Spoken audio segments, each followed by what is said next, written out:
This evidence pair can be kind of tough for people because the vocab can get a little tricky in these line references. So let's just do the best we can. And remember, if you don't know some vocab words, it's likely that you don't need to know them. There's going to be other things that you can do either to find that same meaning or to prove other words that you do know wrong. So that's kind of what we're trying to do here. So first and foremost, we got to follow the QLC method. And we're going to make sure that we start by looking at this question and really understanding it. That's the Q and QLC method, is read the question number 4, make sure that you understand it. We have this element of fear. That's a strong word, and that is an important word that we're going to need to kind of look for in these lines. But I'm not going to look at the answer choices number 4 yet because I haven't read anything. I haven't read the passage. I use the no reading strategy. So I need to read the right parts, and that's going to come up in the line references, the L of the QLC method. So let's go to these specific lines and see, is there anything that's like related to fear, something is amiss, like we're looking to be flexible here, but really we're just trying to match that first idea of fear if we can.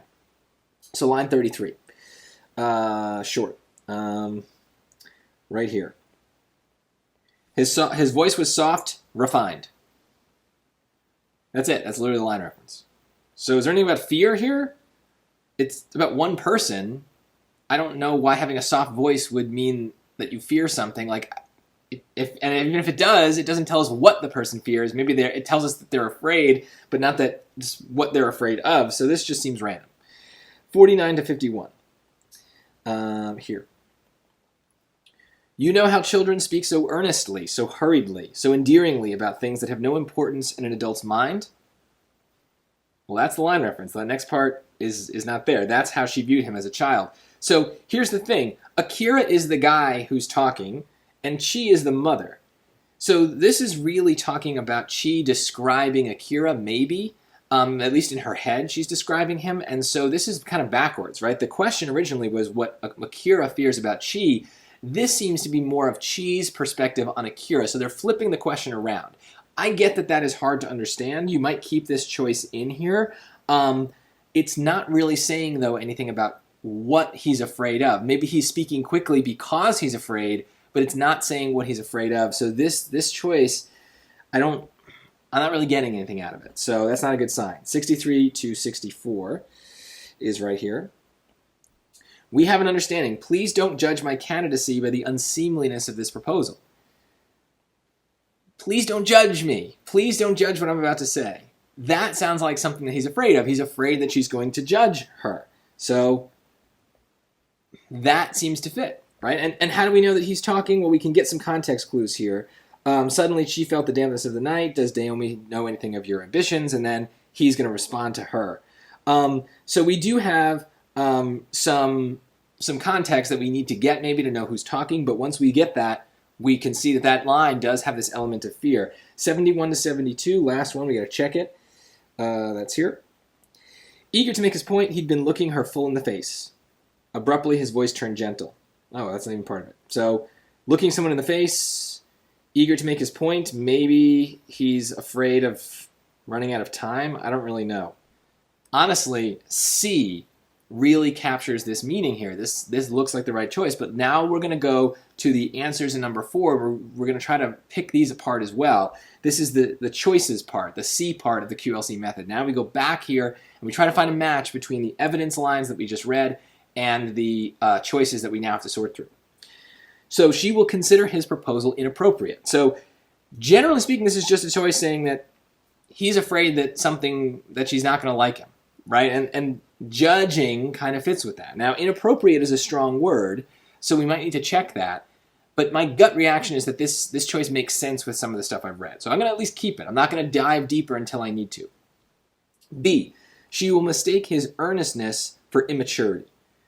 Well, I know what they're trying to do here. They're trying to match this choice with this choice here. Where do they talk about it? Right here, like a child and an adult, right? Adult, child, children. They're trying to make a match here. She'll mistake his earnestness for immaturity, but again, he's not saying that he's afraid of that. And it's also not talking about immaturity. I mean, he's being earnest and endearing, Um, I just this doesn't really match. It's going beyond what the choice says. It doesn't say that he's being immature. It's not. It seems to be talking about a child in a good way, right? They're earnest and hurried, but endearing. So, this is negative in a bad way, right? It's negative, but the line doesn't seem to be as negative as the word immaturity. So this strong word is causing a lot of problems for me. C, she will consider his unscheduled visit an imposition. Well, it doesn't really say anything about it being an unscheduled visit. I mean, I know from other lines we get that, but we'd really like the line references for this question to support that. And then an imposition is like, okay, it's like rude that he showed up. You might think that someone showing up at your doorstep is rude and imposing, but we need the lines to say that. So that might match with that choice C again, right? Maybe he's afraid that she's going to judge him as imposing. But I haven't really dug that deep yet. Let's look, though. That word imposition is a strong word.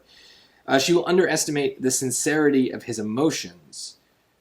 Well, I don't really think they talked about his emotions at all.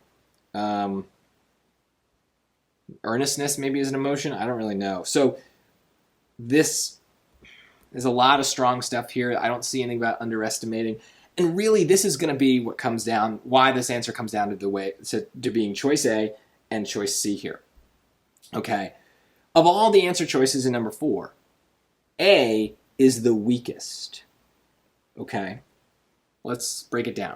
What do they say in line reference C? It says, please don't judge me for being unseemly. Okay. Unseemly means, it's negative, but it basically means inappropriate.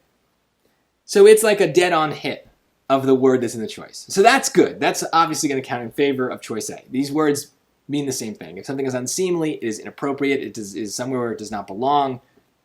There you go. However, let's break that idea down, right? Because things can be inappropriate for lots of reasons, right? Something could be inappropriate because you show up on someone's door unscheduled and you're an imposition. You're imposing on their, dinner time or something. You could be inappropriate because you were being immature. You could be inappropriate because you were being insincere, right? So all of the other choices, B, C, and D, in a way, match with the idea of inappropriateness. They could be inappropriate. But the line does not specify in what way he's afraid of being inappropriate, right? So that's the thing, is the SAT likes to take answers or lines from the passage and create answer choices that say more than those lines do. All they say is that they're inappropriate. It does not specify in what way it's inappropriate. And so our job is to stick to the line. So that's why we pick choice A here, is it also says that it is inappropriate, but it says nothing more.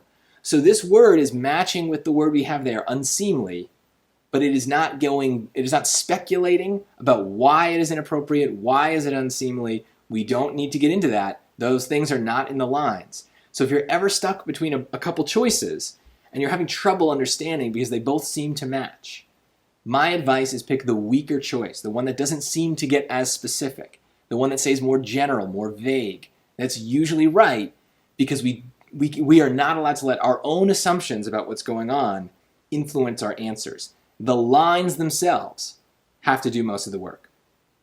It's a long explanation, but I hope it helped. This is, again, this is why I love this test and this passage. This is a great way to sum up a lot of SAT strategies. They use these kinds of techniques and traps to get you, and so learning them is really important in the long term for all sorts of questions and pretty much every practice test.